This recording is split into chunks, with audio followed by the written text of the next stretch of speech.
Hi, welcome to Codex. I'm Mike Coletta. And I am Tyler Osby. And today we are talking about the games for the Nintendo DS. And I'm going to start with probably the reason I bought the DS, and that is Super Mario 64 DS. Oh man, this game was also a large reason why my little brother bought a DS. I waited on my DS, but he bought it right away because he really wanted to play Super Mario 64. I thought it was so cool they remade it because I was a huge fan of the 64 version of this game. And so I got it, and it was so much fun. And it was just like, it's just nostalgia. You know, they didn't really change a lot. The only real difference is that bottom touchscreen. Actually, there's two big differences, Doi. The first is the bottom touchscreen. You use it for a map, or you could use it as touch controls. Or the big difference was you could play as Luigi, Yoshi, and Wario. That's crazy. That was so cool. I remember it started you off as playing as Yoshi, so you had to like find and free Mario. Like there's a whole kind of subplot going on there where all the Mario brothers were imprisoned. Yeah, I like that a lot. I like that they changed that up quite a bit. But yeah, this game was so good. It's also just like, if you want a portable version of Super Mario 64, this is your thing, you know? Before the Switch, obviously, which would now easily run Super Mario 64. But do they have that? Do they have 64 games in the Nintendo Switch store?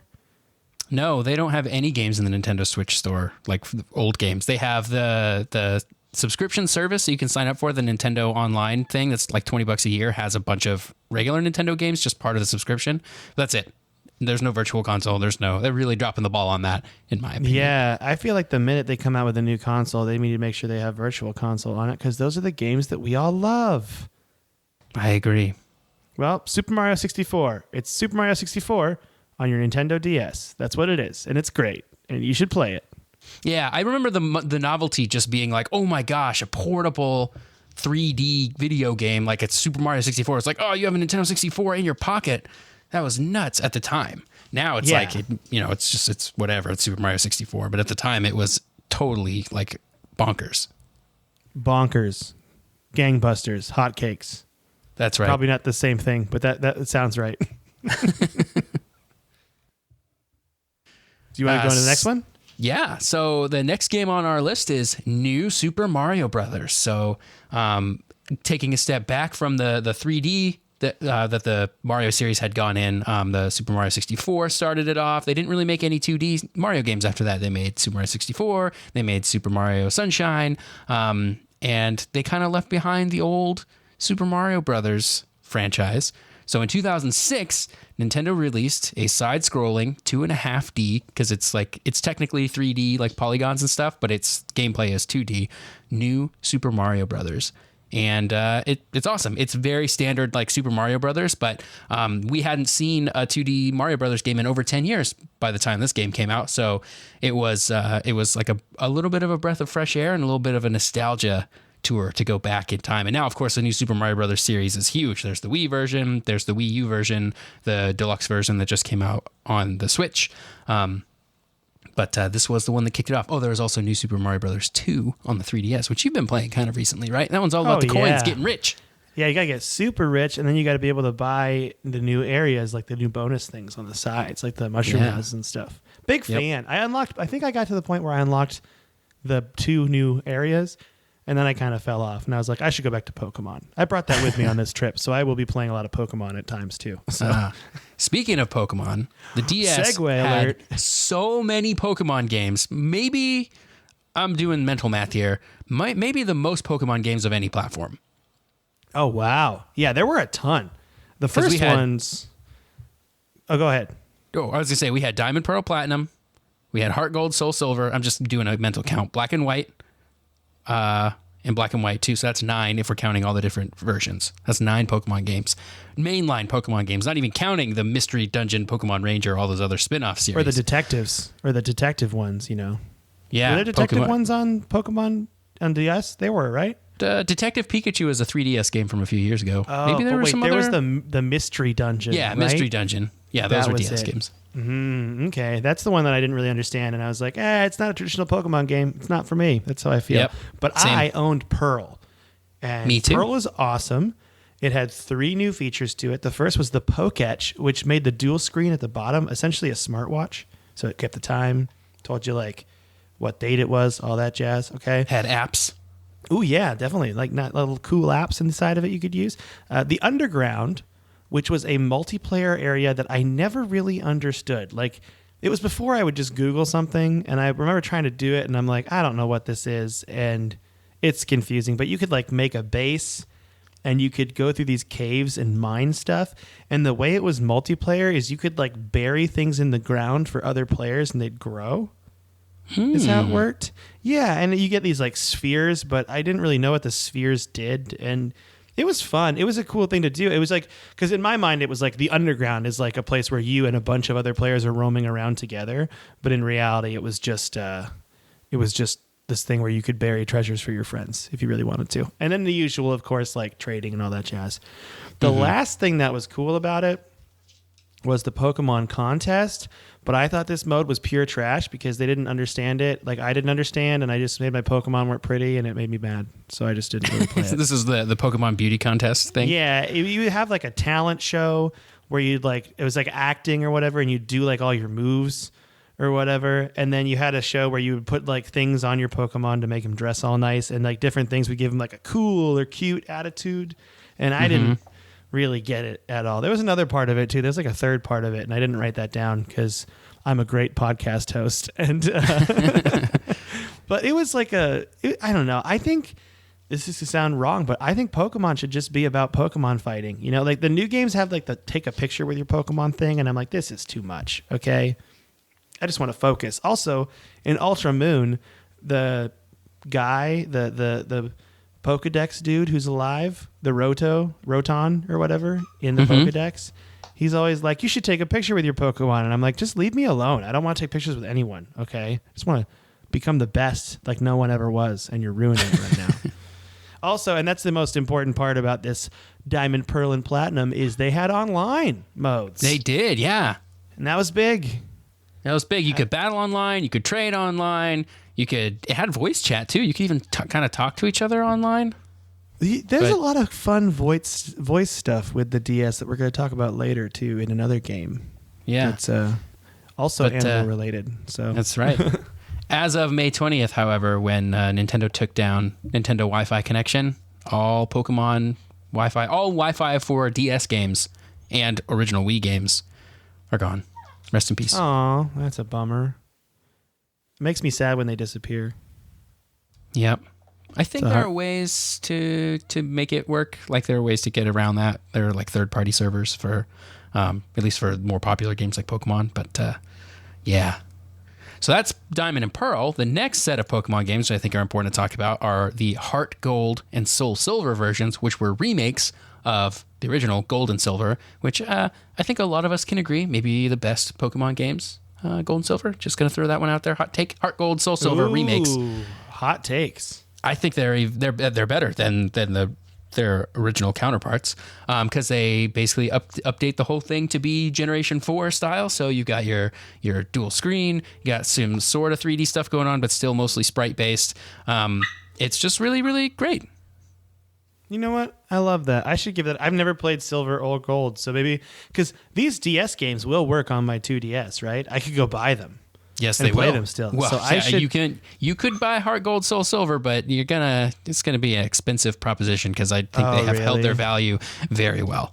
Oh, let me look this up right now while you talk. Well, actually, I'm going to talk about the next thing. So I'll. Well, I want to talk about the Pokewalker real quick because Heart Gold and Soul Silver came with the Pokewalker, which was kind of like the Pokemon Pikachu accessory that you could get. That was sort of like just a Tamagotchi for your Pokemon. That was Pokemon Pikachu, but the Pokewalker came with Heart Gold and Soul Silver.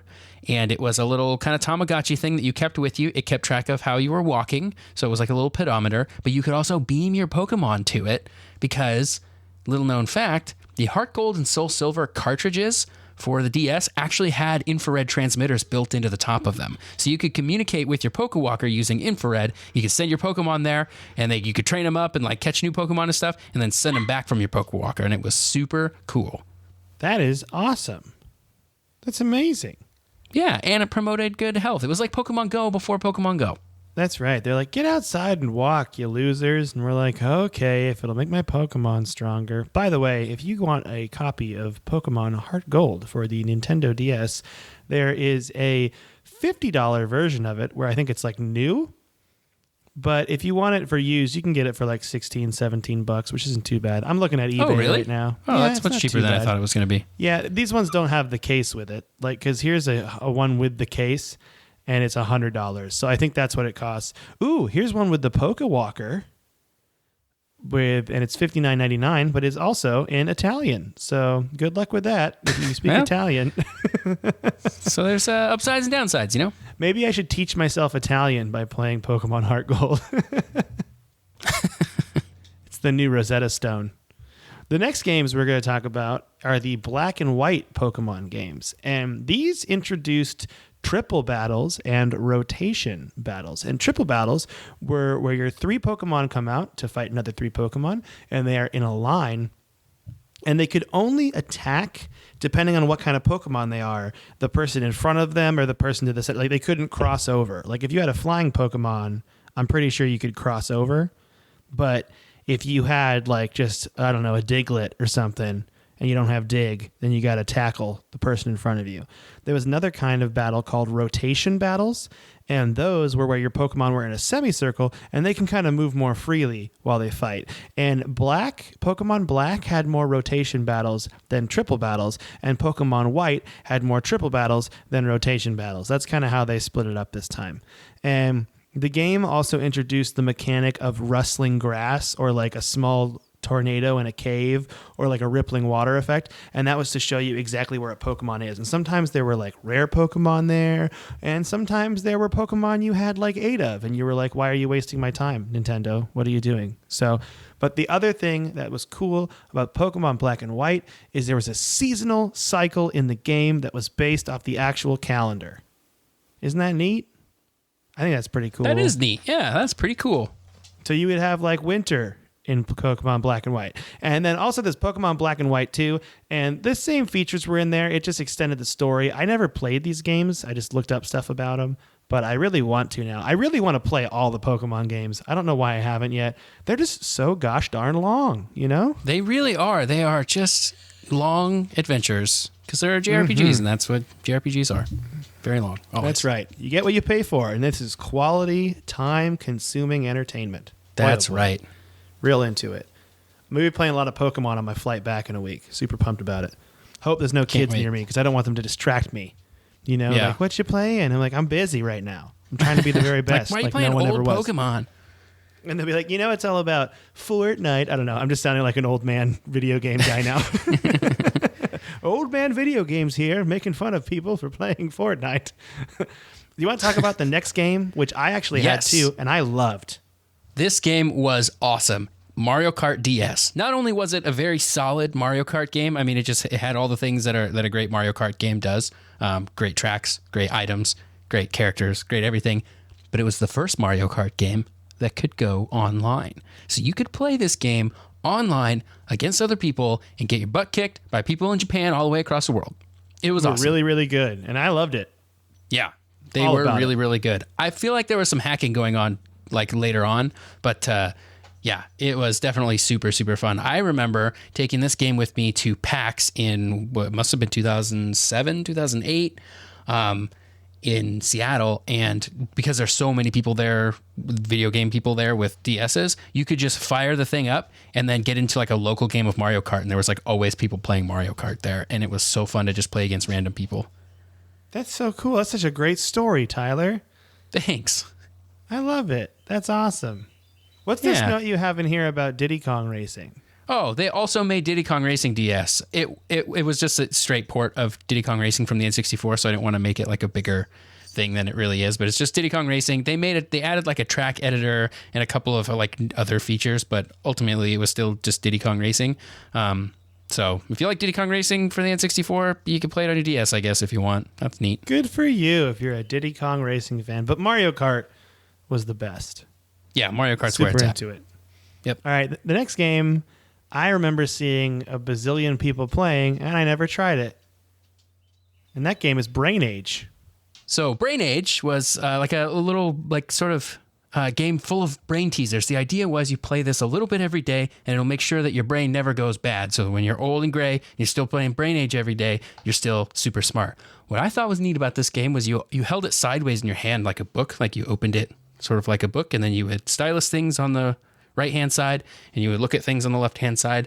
And it would just have like little brain teasers where you'd have to like, they would show you things like the orders of numbers, and you have to like recreate the order of the numbers, and like it had voice activated things. I remember where it would do things like it would show you the word blue written out, but blue would be written in green, and then it would say the color of the word, not the actual word, or vice versa. So you would have to be thinking about, I'm reading this word, or I'm looking at the color and not reading the word, and it was much harder than you would think.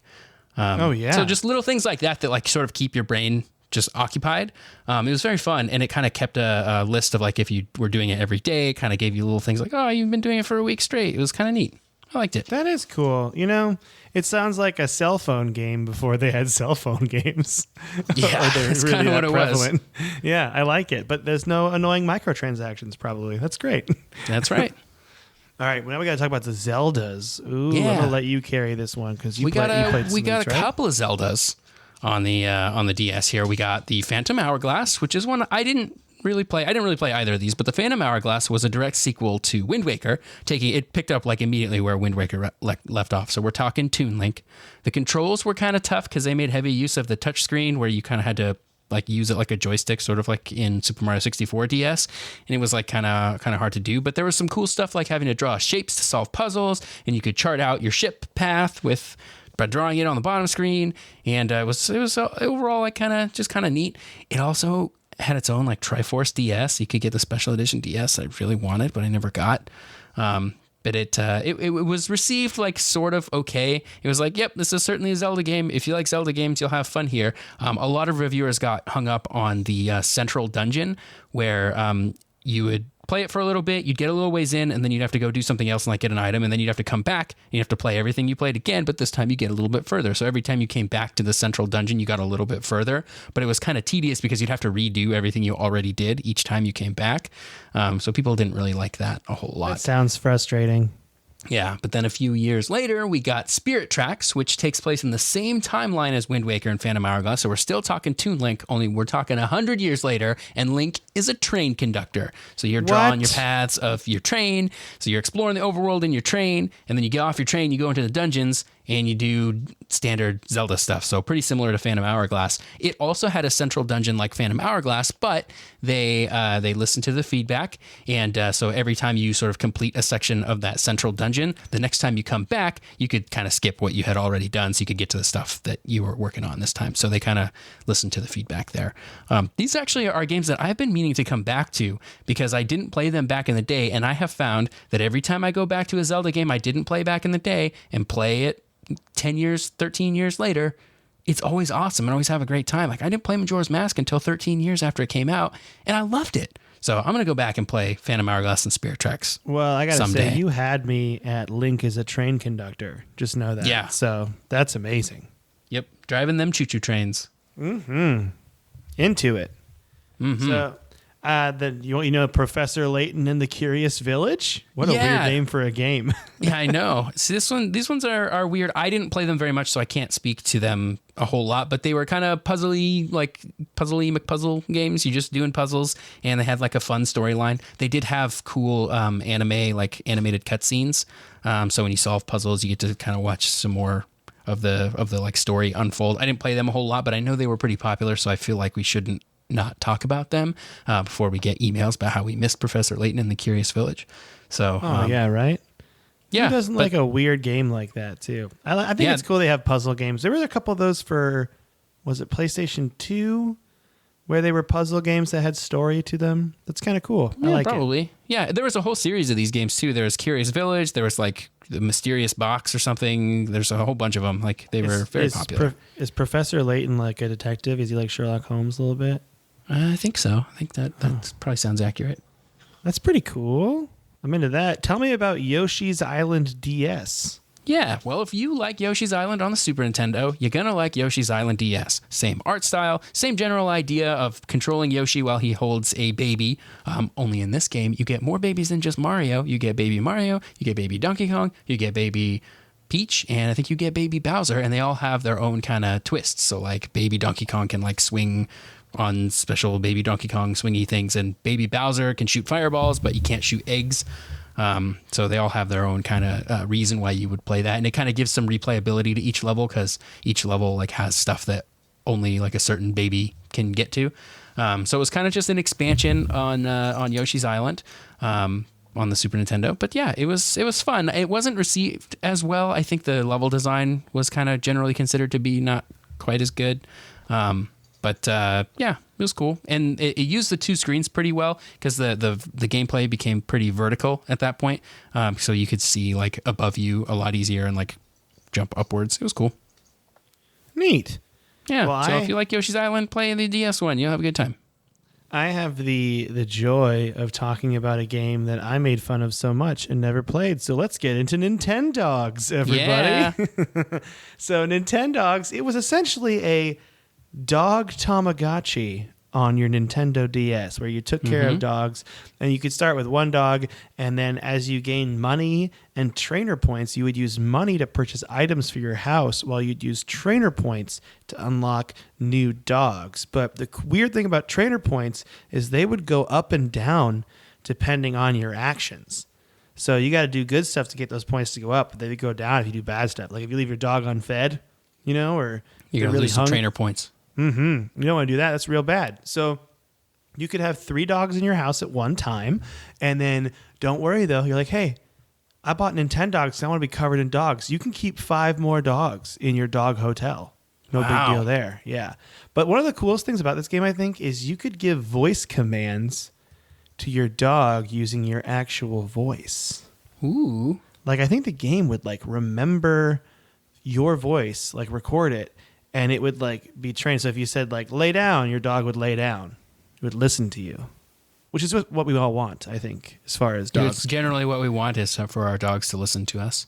Exactly. And so there were 3 different contests you can enter your dogs in. Their disc competition, the agility trial, and the obedience trial. And each one had 5 different levels to it, going from beginner level to championship level. And I think it was just kind of like you get more prize money, so you can keep getting more stuff. You're just growing, you're being a better dog person. Hey, you know what? Is it really expensive to get a real life dog? It sure is. Do you have $30 to get Nintendogs? You sure do. Let's just do this. Let's do this instead, Do this instead, yeah. Yeah. And then I'm losing trainer points right now the way my dog is looking at me like, how dare you not pay attention to me while you're podcasting? So my trainer points are going down right now. You know what? I think your trainer points should go up because you're teaching your dog that it needs to be a podcast producer and just be more supportive of our dreams. Okay? That's right. You hear that, Luna? You hear that? That's right. She didn't hear that probably, but she knows. She did not. She gets my emails all the time. I'm like, Luna, where's the research I asked from you? And she's just like, she doesn't even say anything. I'm like, what are you doing? You're killing me right now. But that is Nintendogs for all you people out there. There was also that Nintendogs plus cats, right? Like it was kind of an expansion pack that came out for it. Yeah. It was the same thing, but with cats. Where you could have kitty cats too. And they don't listen to you at all, probably. Yeah, I think the Nintendogs for cats. Yeah, it came with the 3DS. That was in 2011. But why wouldn't you so that was a 3DS game. I didn't know that. Mm-hmm. Why wouldn't you get to have cats with it too? Wow. Who doesn't love that? I mean, I hope like the more you leave your cat alone, the higher your cat trainer points go up. That's how I think it should be. It's like, did you just let your cat sleep on this cat condo all day? Then your trainer points have gone up. Congratulations. So the next 2 games we have are Final Fantasies 3 and 4 for Nintendo DS, which I didn't know they came out for DS.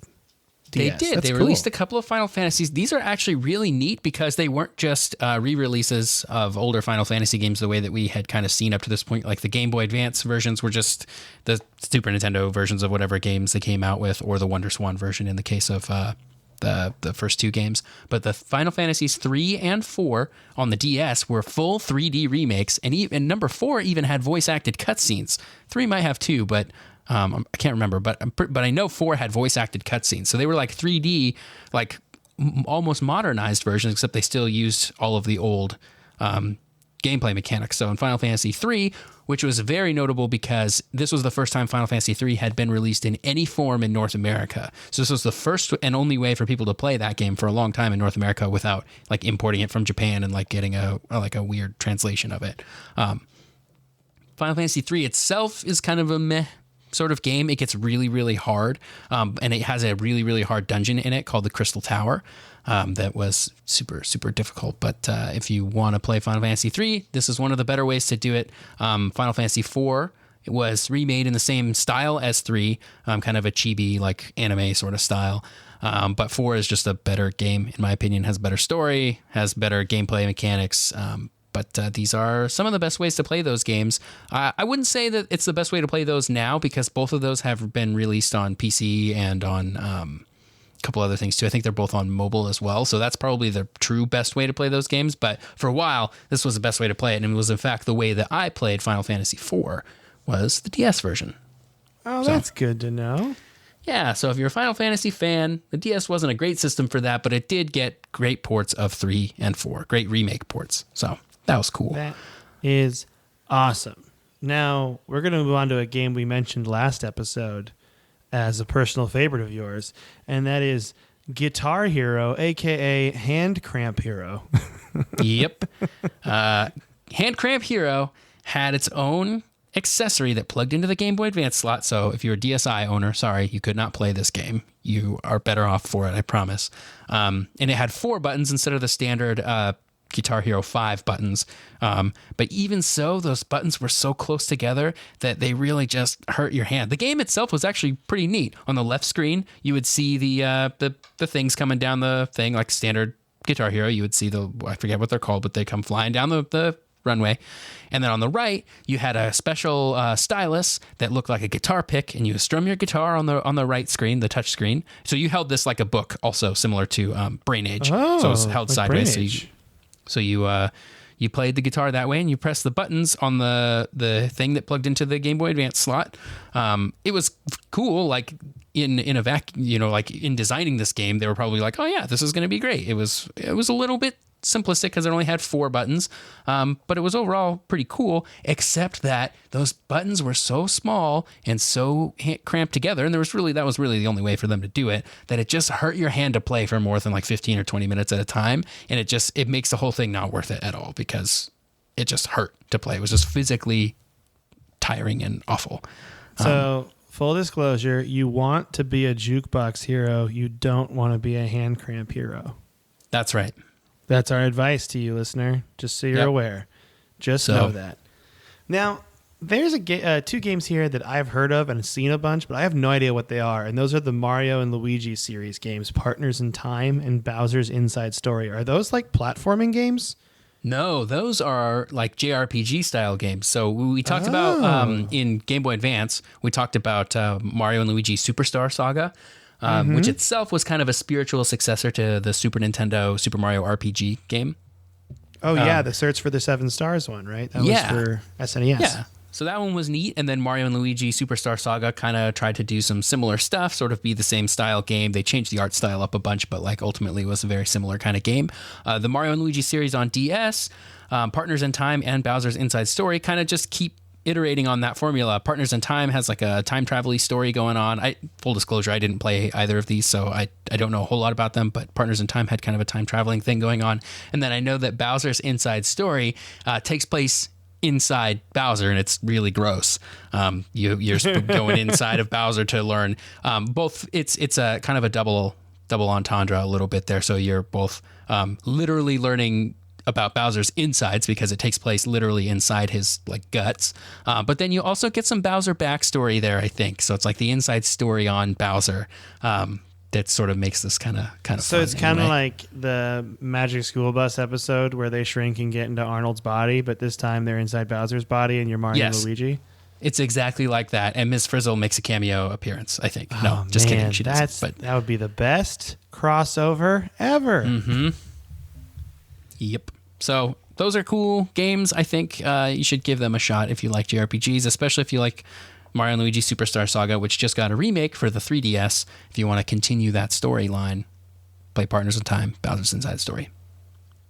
Nice. Do you want to talk about Scribblenauts and Henry Hatsworth? Which Yes. is an amazing name for a game.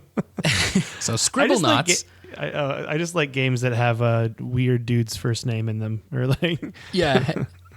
Henry Hatsworth and the Puzzle. Well, let's start with Henry Hatsworth and the Puzzling Adventure then. So this game is 2 games in one because you play as Henry Hatsworth, and it's on the top screen you're playing kind of a standard platforming game. You got a sword and you're like fighting stuff, and when you fight bad guys and destroy them, they get sent to the bottom screen. Now on the bottom screen you're playing basically Tetris Attack or Pokemon Puzzle League, and you're matching 3, 4, 5, and you're trying to once you beat the bad guys in the top screen, you got to clear them out of the bottom screen or they'll come back. So you're constantly jumping between platforming on the top screen and puzzling on the bottom screen. And I don't think it was very popular, but I remember getting it shortly after it came out and just being really enamored with it. Like, it was just so fun and like such an interesting gameplay mechanic of this like jumping between 2 screens.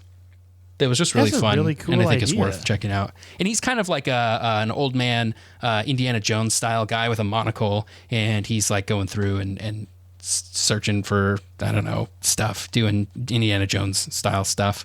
And you could get power ups, and he had like a robot suit that like made him invincible and could destroy everything. It was super fun. That's cool. Well, what about Scribblenauts? That's a puzzle game, right? That game has come out on a lot of different platforms since it came out on DS, and it's also a puzzle solving game where you play as a little dude with a chicken hat, or looks kind of like a chicken hat. I don't really know what it is. He probably has a real name, but and your goal is to like solve a puzzle in some way to get like a star or something like that. But the way that you do it is you get a little pad where you can type things in. Like anything you want, you type it in and it will pop up, and then it will behave in a way that sort of makes sense for that thing. So if you need a ladder, you type in ladder and a ladder pops up. And the thing that's so cool about this, that could have really been its downfall, is if it didn't have very much stuff in it and there were only a few things you could type in to really solve all these puzzles, it would be like kind of a neat like novelty puzzle solving thing. But they have like, I want to say there is literally everything in this game. Like, you can type something in and it will be there. It's just amazing the things that you can type in. So you can solve these puzzles in such creative ways, where you'd be like, I need to get to the top of this thing. What can I use to get there? Could I use a rope? Yeah, you could summon a rope.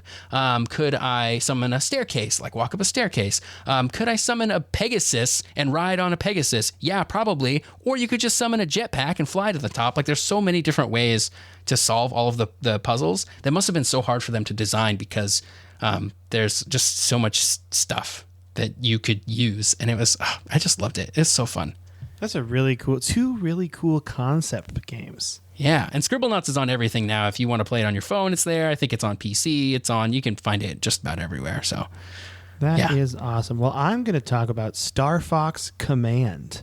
Ooh. And Star Fox Command, guess who you're playing as? It's Fox McCloud again. You're there. And you're fighting aliens from, they're known as the Anglar. That's their name. But the cool thing about Star Fox Command is there's 2 modes to it. And the first mode is a turn-based mode called Strategic Map, where you're essentially defending the Great Fox. Oh my gosh, I just dropped my mic. Fox's biggest, big ship, okay? Mm-hmm. And then you're defending that from incoming enemies, and you can fire missiles from the Great Fox, but you can also have your own ships kind of block them. It's like a tower defense kind of thing, I would say, but on an open map, because you're defending the Great Fox. Yeah. And then the second one was called Battle Mode. And this is when you finished the top-down strategic map part, you would go into Battle Mode. And this is essentially all range mode from Star Fox 64, which we all love. You know? Of course. Yeah. And there are 3 usual mission objectives in this mode, and the first is you got to destroy the base ship on the other team, you got to destroy all the enemies, or you got to collect these cores on the map. And then the only time that changes is sometimes the game goes into a chase mode where you're then on the rails. So it's like a traditional Star Fox level where you're just like the thing's coming at you, you can only fly in one direction, you got to shoot everything, which is cool. I think it's a cool little twist on it. Yeah. Never played it, but I would give it a go. So it's neat. And it's more Star Fox. Who doesn't love Star Fox? It was the first Star Fox game since probably Star Fox Assault, maybe? Maybe it was even before that. I don't know. It had been a long time since we got a good Star Fox game, I think. Yeah, it's true. Good on you, Star Fox, for being so cool. You know, always the cool guy, Star Fox. That's what I think. Yeah.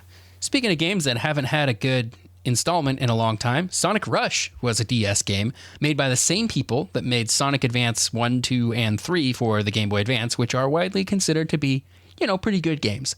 Sonic Rush, also pretty good. The levels had more verticality to them because they did the same thing where they split the game across the two screens. So because the screens are vertical with each other, there was more like going up and down in Sonic Rush. There were some cool like 3D boss battles that kind of felt like a little bit more like Sonic Adventure.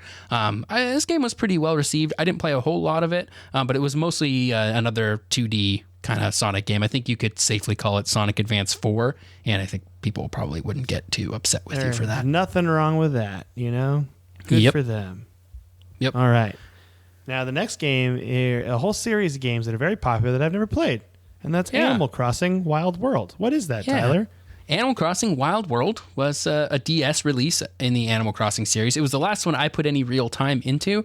It was more or less the same game as the GameCube version, but it was portable. So it was awesome. It was super fun. In Animal Crossing, we talked about Animal Crossing when we did the GameCube episode, so we don't need to go too deep. But Animal Crossing, you play as sort of an animal who's joining a town. There's a whole bunch of other animals in the town, and you just make friends with them, and you get the cool items, and you go in debt to Tom Nook forever, and you constantly paying him off because he's a mafia boss, probably.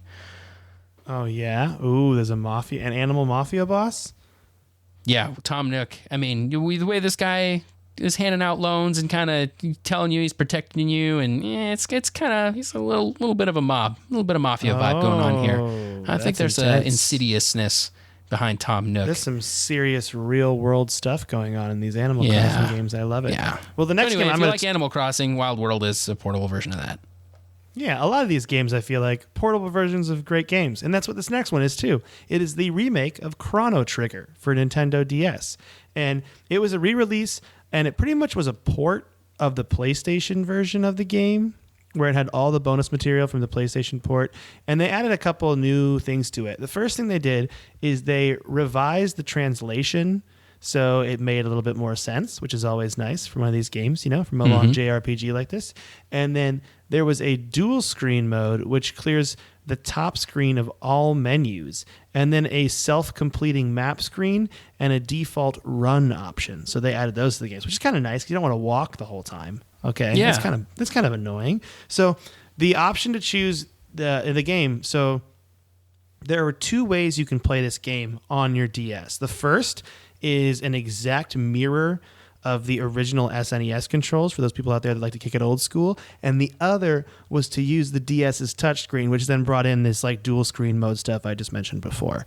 But the cool thing about Chrono Trigger's remake is it actually had two new areas in the Nintendo DS version, the Lost Sanctum and the Dimensional Vortex. So it added two new levels.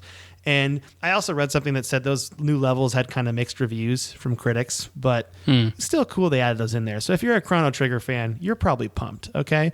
And they also did one final change, which is they made it so the ending foreshadowed the events of Chrono Cross. So they changed it to a new ending, which is kind of big, But they gotta plug their existing games, stay in canon, if you will. That's right. Yep. So that's that. Next game on the list, Phoenix Wright Ace Attorney. Now, this is a series of games. They made several of them, and it continues on to this day. Even I think when the 3DS came out, they switched over to calling it Apollo Justice. You're a different character, but they're all very similar. They're kind of visual novels. Actually, they're less games and more. I think visual novel is a better way to describe it. But basically, you play as Phoenix Wright, who is an attorney, and in the first game there are 5 stories. They all start with some sort of gruesome murder, and you don't really know exactly who did it, what happened, and as the lawyer for the main suspect, it's your job to sort of figure out what went on here. So you cross-examine people, you ask people questions, and you try to find the trip ups in their consistency and like if their story's making sense and stuff like that.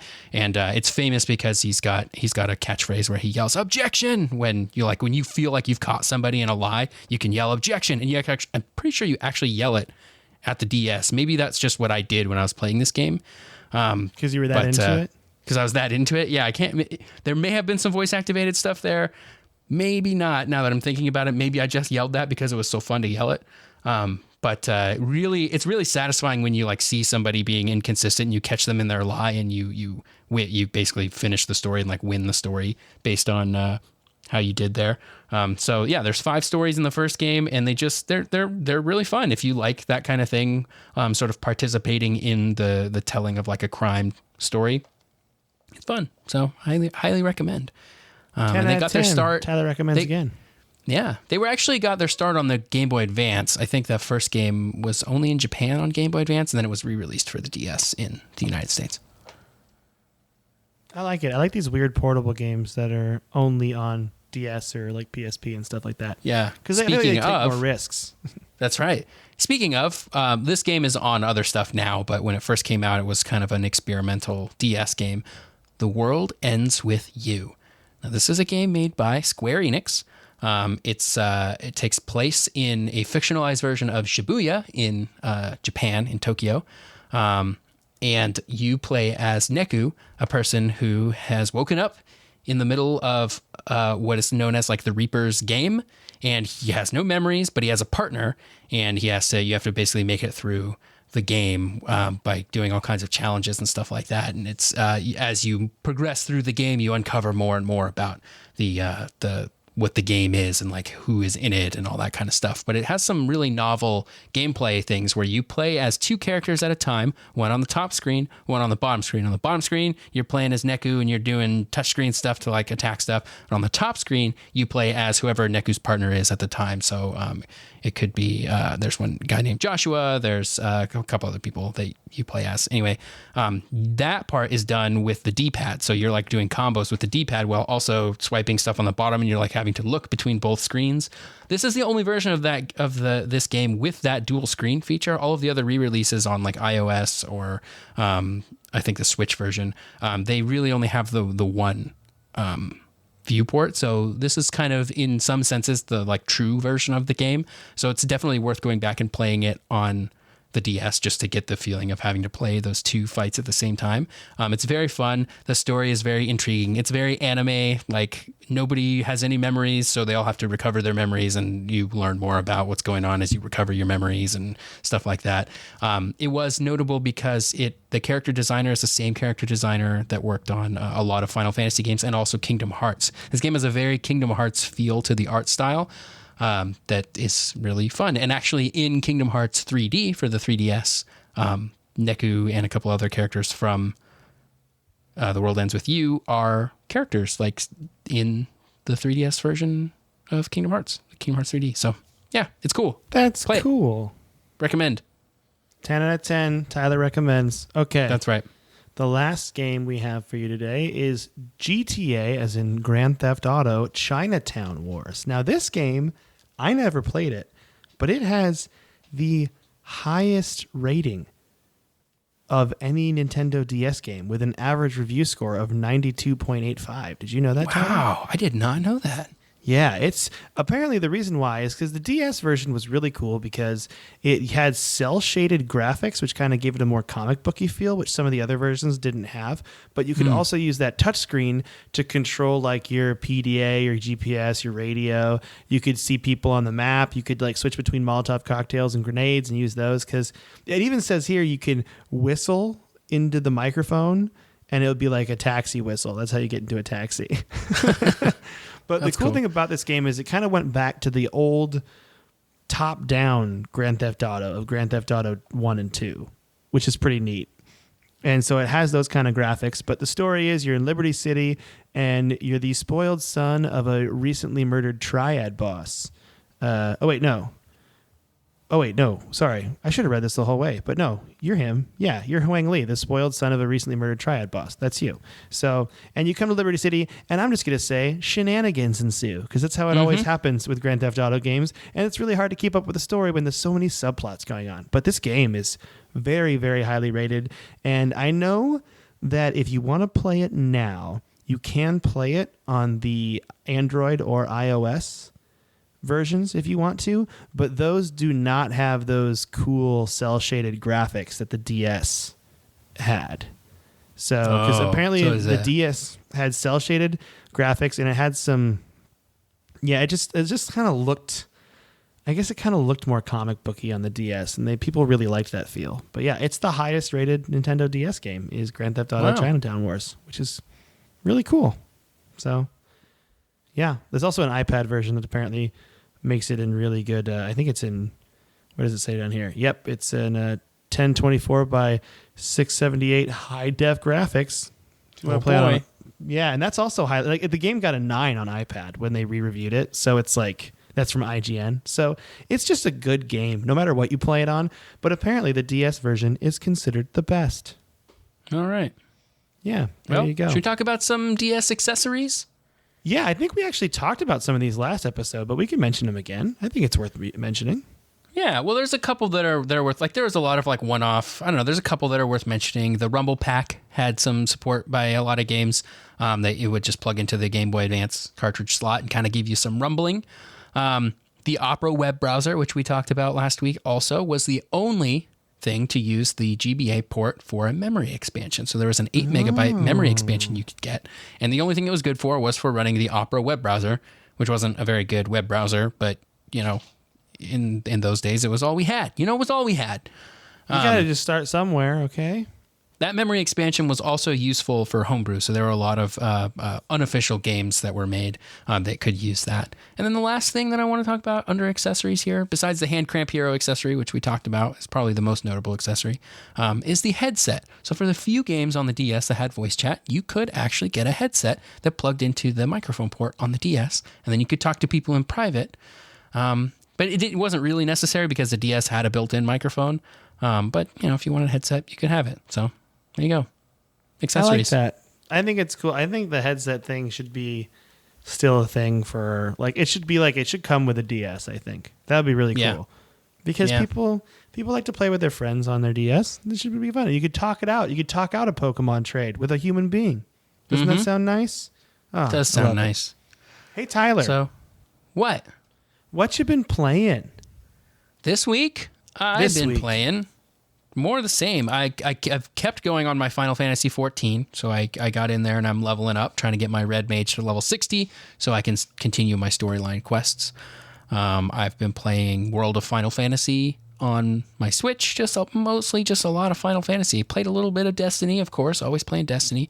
But other than that, those are really it. I've just been playing World of Final Fantasy. I've been putting in like a half hour to an hour each night before I go to sleep. And it's a nice, cool way to wind down because it's so lighthearted and fun. It's a little adventure. But I haven't played too many games this week. What have you been playing? Well, I'm traveling right now. I'm on the road. I'm in Tulsa, Oklahoma right now for comedy shows. But whenever I travel, I pick up Pokemon Go again.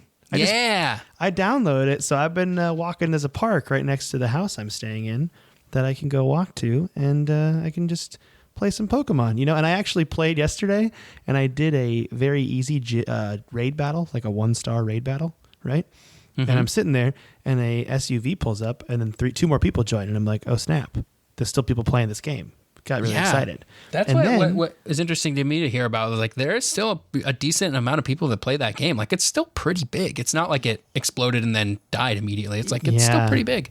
It's still big, and it got even stranger because after I was done with the raid, I was like, oh, cool, I beat it, and I caught the little snow runt or whatever it was. I think it was that, yeah.